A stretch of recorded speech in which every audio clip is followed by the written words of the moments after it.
اونچا پرچم اسلام ہو جائے۔ الحمدللہ رب العالمین والصلاة والسلام علی خاتم النبیین اما بعد فاعوذ باللہ من الشیطان الرجیم بسم اللہ الرحمن الرحیم الصلاة والسلام علیکہ یا رسول اللہ وعلی آلک واصحابک یا حبیب اللہ الصلاة والسلام علیکہ یا نبی اللہ وعلی آلک واصحابک یا نور اللہ۔ مدری چینل کے ناظرین، پروگرام ہے قرآنی صورتوں کا تعارف، اس میں آپ کو خوش آمدید کہتے ہیں۔ اللہ رب العالمین ہم سب کو قرآن مجید فرقان حمید پڑھنے سمجھنے اور اس پر عمل پیرا ہونے کی توفیق عطا فرمائے۔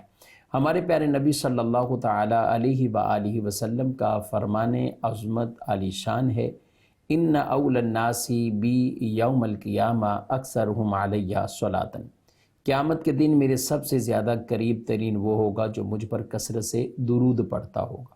صلو علی الحبیب صلی اللہ تعالی علی محمد صلی اللہ علیہ وآلہ وسلم۔ ناظرین کرام، اس پروگرام میں ہم باقاعدہ ایک سورت مبارکہ اور اس کا تعارف پس منظر یہ پیش کرنے کی سعادت حاصل کرتے ہیں، اور الحمدللہ یہ سلسلہ چلتے ہوئے 29ویں پارے تک پہنچا ہے، اور آج 29ویں پارے کی سورۃ الدہر، جس کا ہم کچھ تعارف اور پس منظر یہ سننے کی سعادت حاصل کریں گے۔ اول تاخیر ہمارے ساتھ آپ پروگرام میں شامل رہیں۔ سورۃ الدہر کی ٹوٹل آیات یہ 31 ہیں، 31 اور 2 رکوع ہیں، اور اس سورہ مبارکہ کی ترتیب کے اعتبار سے جو ترتیب نزول ہے وہ 98 نمبر ہے، اور ترتیب تلاوت یہ 76 نمبر ہے۔ قرآن مجید کی ایک ترتیب مصحف جس صورت میں قرآن ہمارے پاس موجود ہے، اور ایک ترتیب نزول۔ ترتیب نزول حسب حال اللہ پاک نے جو آیات مبارکہ جن کو نازل فرمایا وہ ترتیب نزول ہے، لیکن یہ ترتیب پھر رسول اللہ صلی اللہ علیہ وسلم پھر صحابہ کو باقاعدہ بتاتے تھے کہ یہ فلاں صورت کا حصہ ہے، یہ پہلے ہے، یہ بعد میں ہے، اور یہ فلاں صورت فلاں جگہ پر، تو یہ ترتیب مصحف کہلاتی ہے۔ تو اس اعتبار سے اس کا نمبر وہ 76 ہے۔ جمہور مفسرین کے نزدیک سورہ دہر یہ مدینہ منورہ میں نازل ہوئی، سورۃ الدہر یہ مدینہ منورہ میں نازل، اور بعض مفسرین کے نزدیک یہ ہے کہ یہ سورہ مبارکہ یہ مکی صورت ہے، یہ مکہ مکرمہ میں نازل ہوئی، اور بعض مفسرین اس حوالے سے یہ رائے رکھتے ہیں کہ یہ صورت کی بعض آیتیں مکہ مکرمہ میں اور بعض آیات وہ مدینہ منورہ میں نازل ہوئی۔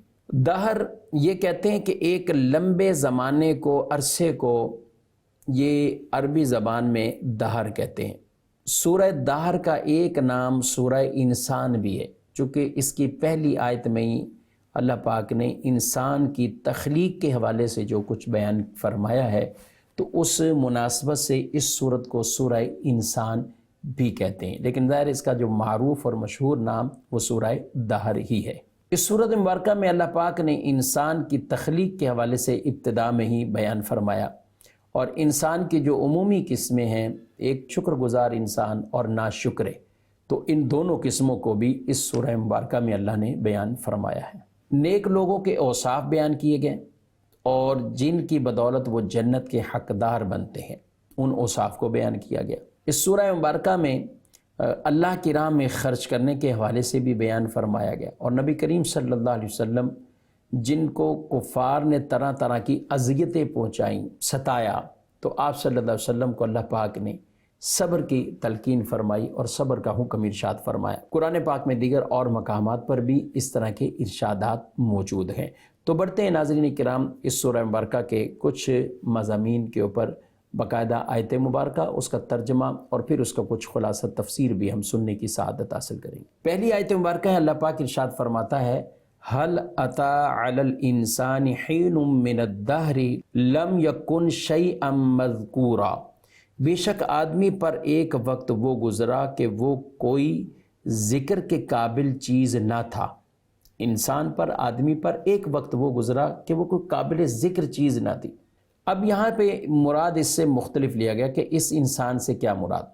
بعض مفسرین کے نزدیک اس انسان سے مراد حضرت آدم علیہ السلام ہے، اور جب آپ کا مبارک جسم، یعنی اس جسم تھا لیکن اس میں روح نہیں پھونکی گئی، اور یہ اس سے پہلے کی بات ہے کہ وہ کوئی انسان جو ہے وہ اس وقت قابل ذکر نہیں، یعنی کوئی چیز ہی وجود میں نہیں تھی، تو اس لیے اسے یوں بیان فرمایا۔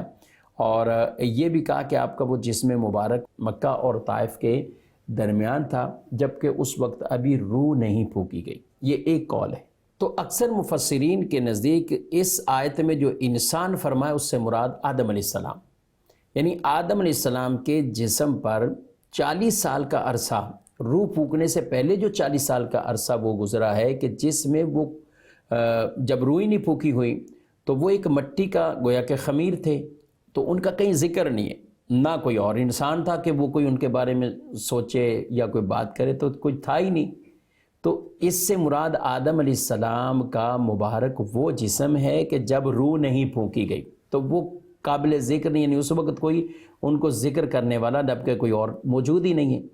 اور یہ بھی مراد لیا گیا کہ اس سے مراد وہ نہیں بلکہ تمام ہی انسان کہ، اور اس پھر آیت کا مطلب کیا ہوگا کہ جب انسان ماں کے پیٹ میں ہوتا ہے تو اس پر ایک زمانہ وہ گزرتا ہے کہ جب وہ قابل ذکر ہی نہیں، کوئی خاتون امید سے ہو، اور پھر اس کے بعد جو ایک انسان کی تخلیق کے مراحل جیسے قرآن اور حدیث میں بیان فرمایا گیا کہ اتنے دن تک وہ نطفہ ہے، پھر جمع ہوا خون ہے، پھر گوشت کا لوتھڑا ہے، تو اس وقت تک تو اس کی نوع کے بارے میں، اس کی جنس کے بارے میں، اس کے مرد ہونے، لڑکا ہونے یا لڑکی ہونے کے بارے میں کچھ معلوم ہی نہیں، تو وہ قابل ذکر ہی نہیں۔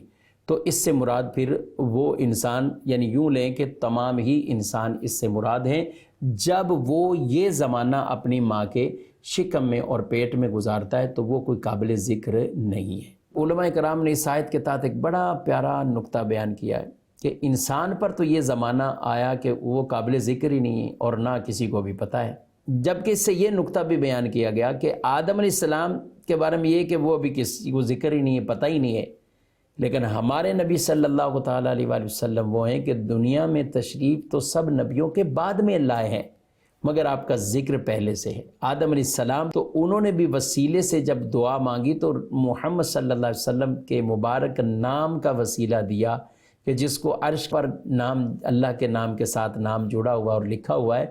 تو نبی کریم علیہ السلام کی ذات وہ ہیں کہ جن کا ذکر پہلے سے ہی ہے، انبیاء کی روحوں سے اللہ پاک نے خطاب فرمایا، کلام فرمایا اور ان سے میثاق لیا، تو اس میں بھی حضور علیہ السلام کا ذکر ہے۔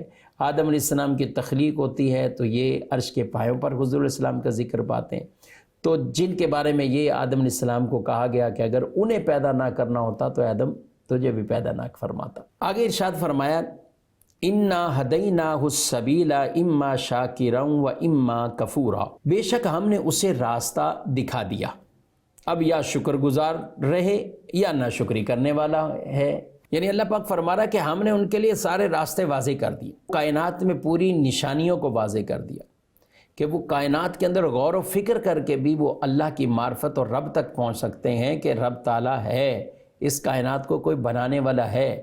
اب تو اگر وہ اللہ کو مانتا ہے، ایمان لاتا ہے، رب تعالیٰ کی اطاعت اور اللہ کے پیارے نبیوں کی اطاعت کرتا ہے تو اس نے ظاہر شکر گزاری والا راستہ چن لیا، اور جس نے ایسا نہیں کیا تو اس نے ناشکری والا راستہ چنا، تو یہ اس کے اختیار میں دے دیا، جبکہ نشانیاں واضح اس کے اوپر وہ فرما دی گئی ہیں۔ آگے فرمایا یوفون بالنذر ویخافون یوما کان شرہ مستطیرا، وہ اپنی منتیں پوری کرتے ہیں اور اس دن سے ڈرتے ہیں جس کی برائی پھیلی ہوئی ہوگی۔ اب یہاں پہ اللہ پاک کے نیک بندوں کا ذکر ہو رہا ہے کہ وہ اللہ کی اطاعت فرما برداری کرتے ہیں، جو کام ان پر فرض ہیں، واجب ہیں، وہ سب ان کو بجا لاتے ہیں، مگر اس کے ساتھ ساتھ اگر وہ کوئی منت مان کے اپنے اوپر لازم کر لیتے تو وہ ان کو بھی پورا کرتے ہیں۔ یوفون بالنذر، وہ اپنی منتوں کو پورے کرنے والے ہیں اور اس دن سے ڈرتے ہیں جس کا شر پھیلا ہوا، جس کی برائی پھیلی ہوئی ہے۔ یہاں اس قیامت کے دن کی شدت کو بیان کیا گیا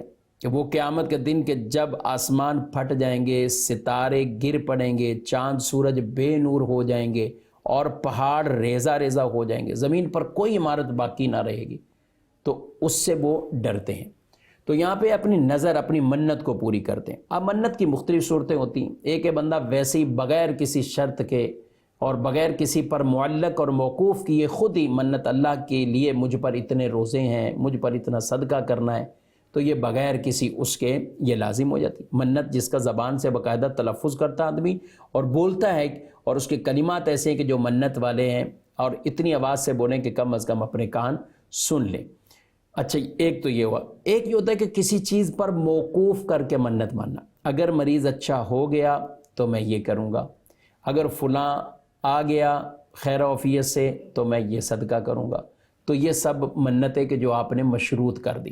اب اگر وہ کام آپ کا ہو گیا تو یہ آپ پر منت پوری کرنا لازم ہے، اور اگر کام ابھی نہیں ہوا تو ظاہر ہے ابھی منت پوری بھی نہیں کرنا واجب ہوگا، کیونکہ ابھی کام ہی آپ کا نہیں ہوا. تو بہرحال منت کسی شرط کے ساتھ ہو یا مطلقاً ہو، بغیر کسی شرط کے اس کو پورا کرنا جبکہ وہ نظر شرعی بن جائے تو یہ منت پھر واجب ہو جاتی ہے. اور جو اللہ کے نیک بندے ہیں وہ جہاں فرائض و واجبات پر عمل کرتے ہیں وہاں اللہ سے ڈرتے ہوئے وہ ان منتوں کو بھی پورا کرتے ہیں. اور کئی لوگ آپ سے ناظرین کرام منتیں مانتے رہتے لیکن جب پورا کرنے کا ٹائم وہ یا تو بھول جاتے ہیں یا پورا کرتے ہی نہیں. تو ایسوں کو ضرور ان چیزوں کا خیال رکھنا چاہیے. ہاں یہ بات ضرور ہے کہ ہمیں علماء دین سے اس منت کے بارے میں ضرور رہنمائی لے لینی چاہیے کہ وہ منت شرعی طور پر منت ہے یا وہ منت نہیں ہے. آگے مزید کچھ ناظرین کرام بڑھتے ہیں. بہت پیاری آیتیں، اور اللہ پاک فرماتا ہے وَيُطْعِمُونَ الطَّعَامَ عَلَى حُبِّهِ مِسْكِينًا وَيَتِيمًا وَأَسِيرًا انما نطعمکم لوجہ اللہ لا نرید منکم جزاء ولا شکورا. فرمایا اور وہ اللہ کی محبت میں مسکین اور یتیم اور قیدی کو کھانا کھلاتے ہیں. اور یہ آیت مبارکہ ایثار کے طور پر بھی بیان کی گئی، یعنی ان کو خود بھی ضرورت ہے کھانے کی مگر وہ ان کو کھلاتے ہیں، یتیم کو، قیدی کو، مسکین کو. اور پھر کھانا کھلا کر کہتے کیا ہیں انما نطعمکم لوجہ اللہ، ہم تمہیں خاص اللہ کی رضا کے لیے کھانا کھلاتے ہیں. لا نرید منکم جزاء ولا شکورا، ہم تم سے نہ کوئی بدلہ چاہتے ہیں اور نہ شکریہ، نہ تھینک یو چاہتے ہیں. یہاں پر مسکین بھی بیان کیا گیا، یتیم بھی بیان کیا گیا. مسکین تو وہ ہوتا ہے کہ جس کے پاس کچھ ہی نہ ہو، یہاں تک کہ کھانے اور بدن چھپانے کے لیے بھی محتاج ہو. اور یتیم وہ نابالغ بچے کو کہتے ہیں جس کا والد فوت ہو چکا ہو. اس لیے یتیموں کے بھی بڑے فضائل بیان کیے گئے. تو یتیم اور مسکین یہ واقعی جو حقدار ہیں ان تک پہنچانا اور انہیں کھلانا، انہیں پہنانا، ان کی حاجتیں پوری کرنا، یہ بڑی ایک اہم ترین نیکی ہے. اور فرمایا کہ نیکی ہے تو اللہ کی رضا کے لیے، یعنی لوگوں سے کوئی تھینک یو نہیں چاہیے، لوگوں سے شکریہ نہیں چاہیے. یہ محبت میں کیا ہے تو اللہ کی رضا کے لیے کام کیا ہے. کئی لوگ دے کر وہ اپنے لیے ڈھیر ساری دعائیں کرواتے ہیں کہ دیا ہے لیکن ہمارے لیے اتنی دعائیں کروا لو. میرے بھائیوں منع نہیں ہے، دعائیں کروا سکتے ہیں آپ، بزرگوں سے کروائیں، علماء سے کرائیں، امام مسجد سے کروائیں، کسی سے کروائیں. لیکن جب اب پیسہ اللہ کی راہ میں دیا ہے تو کئی ہمارے اسلاف ایسے تھے دعا کا بھی نہیں کہتے تھے اور شکریہ بھی نہیں اور دعا بھی نہیں، کہ کہیں ہمارا یہ دینا اور وہ بدلنا آپس میں بن جائے. اس لیے وہ کہتے ہیں ہم نے تو اللہ کی محبت میں دیا ہے، تمہارے اوپر کوئی احسان نہیں ہے. اب وہ لوگ ضرور سوچیں تو صدقہ بھی کریں اور پھر لوگوں پر احسان جتلائیں. یاد رکھیں اگر احسان جتلایا تو اللہ پاک فرماتا ہے یا ایھا الذین آمنوا لا تبطلوا صدقاتکم بالمن والاذی، اے ایمان والو اذیت پہنچا کر اور احسان جتلا کر اپنے صدقے باطل نہ کرو، اپنے صدقے ضائع نہ کرو. تو اس لیے احسان جس پر ہوا ہے وہ اپنے محسنین کا شکر ادا تو کرے. من لم یشکر الناس لم یشکر اللہ، وہ شکر ادا کرتا رہے. لیکن جس پر احسان کیا ہے یہ اس کے لیے ہم کہہ رہے ہیں، احسان کرنے والے کو یہ نہیں کہتے کہ وہ احسان جتلاتا رہے اور ان کو تکلیف پہنچاتا رہے، کہ جب احسان جتلاتے ہیں آپ تو پھر تکلیف پہنچتی. وہ کہتے ہیں فلاں کے پاس فلاں میں نے تمہیں نوکری لگوایا، میں نے تمہاری بیٹی کی شادی کروا دی، میں نے جہیز کا انتظام کروایا، میں نے مکان تمہارا بنوا دیا. یہ سب یہ کیا ہے؟ یہ پھر احسان جتلانا ہے. احسان نہ جتلائیں. تو جب اللہ کی محبت میں اور اللہ کے رضا میں خرچ کریں گے، جو بھی نیکی کریں گے تو پھر اس کا مرتبہ ہی بہت بلند ہوتا ہے اور اللہ پاک انہیں اجر بھی بلا حساب عطا فرماتا ہے. اور صبر کرنے والوں کو چاہے وہ مصیبت پہ صبر یا کسی اور معاملات میں صبر، اور یہ جو اللہ کی راہ میں خرچ کرتے ہیں یہ بھی اگر خوش دلی سے ہے نا تو یہ بھی تو ایک صبر ہی ہے.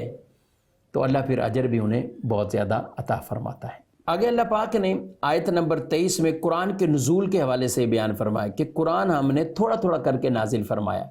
اِنَّا نَحْنُ نَزَّلْنَا عَلَيْكَ الْقُرْآنَ تَنزِيلًا، اے حبیب بے شک ہم نے تم پر تھوڑا تھوڑا کر کے قرآن اتارا۔ یہ قرآن نازل، قرآن یک بارگی نہیں آیا، اس میں بڑی اللہ کی حکمت ہے۔ اس میں اللہ کی حکمت یہ ہے کہ حسب حال جو موقع محل تھا اس کے مطابق اللہ نے حکم نازل فرمایا، اور عام طور پہ پورا کا پورا قرآن یک بارگی یوں نازل نہیں فرمایا ہے۔ کفار آپ صلی اللہ علیہ وسلم کو تکلیفیں پہنچاتے تھے، کبھی آپ کو معاذ اللہ جادوگر، کاہن کچھ بھی کہتے، اور قرآن پاک کے نزول کے حوالے سے آپ بتاتے تھے تو اس پر بھی وہ آپ کو باتیں کرتے تھے۔ تو اللہ پاک نے آپ کو جو ایک حکم ارشاد فرمایا کہ آپ صبر کریں، آپ صبر کریں۔ قرآن تو اللہ نے تھوڑا تھوڑا کر کے حسب حال نازل فرمایا ہے، لیکن وہ جو اذیتیں پہنچا رہے ہیں، فَاصْبِرْ لِحُکْمِ رَبِّكَ وَلَا تُطِعْ مِنْهُمْ آثِمًا أَوْ كَفُورًا، تو اپنے رب کے حکم پر ڈٹے رہو، تم اپنے رب کے حکم پر ڈٹے رہو، اور ان میں کسی گناہ گار یا ناشکری کرنے والے کی بات نہ سنو۔ اس آیت کے بارے میں ہے کہ عتبہ بن ربیعہ اور ولید بن مغیرہ یہ دونوں نبی کریم علیہ السلام کے پاس آئے اور حضور صلی اللہ علیہ وسلم سے جو کہنے لگے کہ آپ یہ جو تبلیغ کر رہے ہیں، آپ یہ جو چیزیں کر رہے ہیں، آپ مال کی وجہ سے کر رہے ہیں، مال آپ کو چاہیے تو ہم آپ کو بہت مال دے دیتے۔ بلکہ ایک نے کہا میں اپنی بیٹی کا نکاح آپ سے کر دیتا ہوں، بغیر مہر کے کر دیتا ہوں، ایک نے کہا مال آپ کو اتنا دے دیتا ہوں، تو آپ یہ کام چھوڑ دیں، یعنی یہ تبلیغ کرنا چھوڑ دیں۔ تو اللہ پاک نے ارشاد فرمایا کہ آپ ڈٹے رہیں اپنے رب کے حکم سے، وہ کسی گناہ گار اور کسی ایسے ناشکر انسان کی آپ بالکل بات ہی نہ سنیں، آپ اس کی طرف توجہ ہی نہ فرمائیں، حالانکہ وہ آپ کو کتنا آفریں دے رہے تھے، مال کی دے رہے تھے، یہ چیزیں۔ اور یہ ناظرین کرام، جب آپ حق کے ساتھ ہیں اور حق کا پیغام پہنچاتے ہیں تو پھر آپ کو باطل ذرائع سے کئی آفریں بھی آتی ہیں۔ اس وقت آزمائش کا ٹائم ہوتا ہے کہ کہیں ایسا تو نہیں کہ آدمی آفریں حاصل کر لے اور پھر وہ حق سے ہٹ کر باطل کی طرف ہی چلا جائے، یا کم از کم یہ کہ اس باطل کو کچھ نہ کہ خاموش ہو جائے۔ حق جب ہے تو اس کے مقابل میں پھر باطل کی کوئی روح رعایت نہیں کی جائے گی۔ تو آگے پھر کفار کی ایک اور عادت کو بیان فرمایا، ان ہؤلاء یحبون العاجلہ وَيَذَرُونَ وَرَاءَهُمْ يَوْمًا ثَقِيلًا، بے شک یہ لوگ جلدی مچانے والی سے محبت کرتے ہیں، یعنی دنیا سے، اور اپنے آگے ایک بھاری دن کو چھوڑ بیٹھے ہیں۔ یعنی یہ دنیا سے تو محبت لگا بیٹھے ہیں جو ویسے ہی جلدی چلی جانی ہے، وہ چاہے مال ہو، زندگی کچھ بھی ہو، ایک ٹائم پیریڈ ہے، چلے جائے گا، اور جو آخرت ہمیشہ کے لیے، اس سے یہ گویا کہ منہ موڑ بیٹھے۔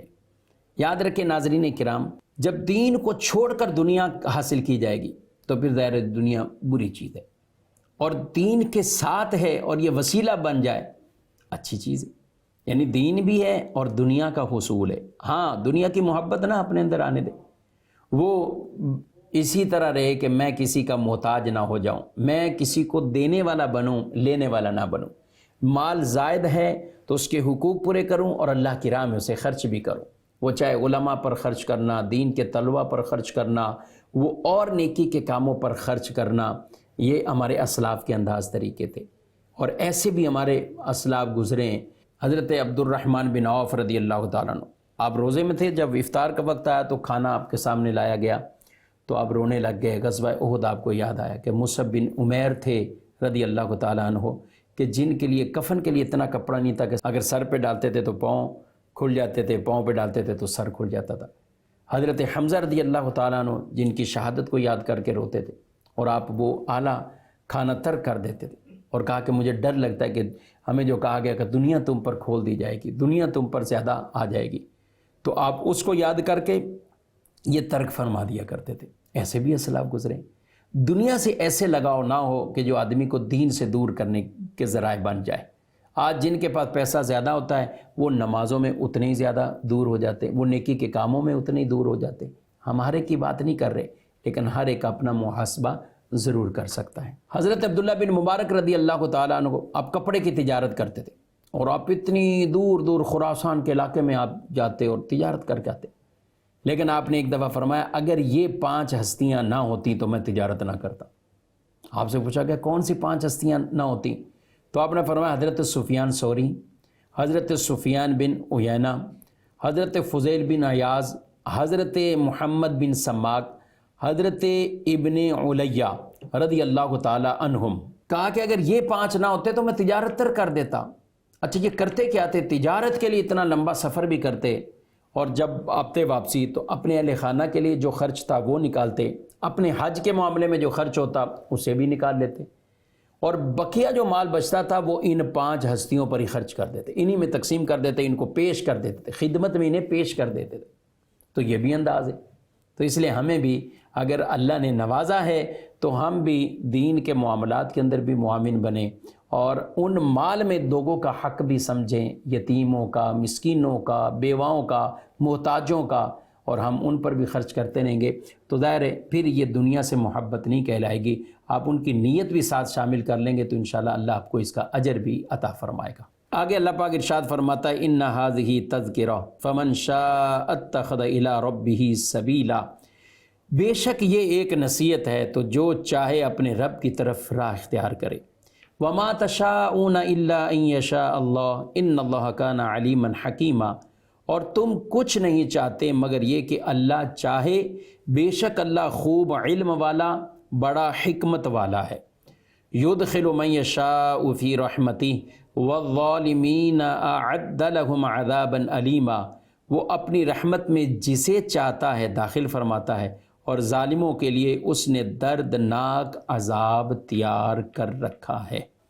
یعنی یہ سورہ مبارکہ مخلوق کے لیے ایک نصیحت ہے۔ اب جو چاہے وہ اللہ والا راستہ اختیار کرے، جو چاہے وہ دوسرا۔ یاد رکھے کہ انسان کو بالکل پتھر کی طرح بے جان اور بے ارادہ مجبور محض ایسا پیدا نہیں کیا گیا، اسے ارادہ بھی دیا ہے، اور یہ بھی نہیں ہے کہ وہ ہر چیز میں خود ہی کل مختار ہے، اللہ کی مشیت کے بغیر ہی، یہ بھی نہیں ہے۔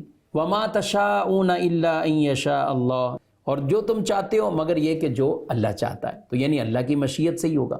تو یعنی انسان کا ارادہ وہ اللہ کی مشیت کے تحت ہے۔ انسان کا ارادہ وہ یہ نہ سمجھے کہ وہ بالکل ایک مستقل ہے اور اللہ سے بالکل بے نیاز، یہ بھی نہ سمجھے، تو نہ مجبور محض ہے، نہ ایسا با اختیار کہ مستقل ہو اور وہ اللہ سے بھی بے نیاز ہو۔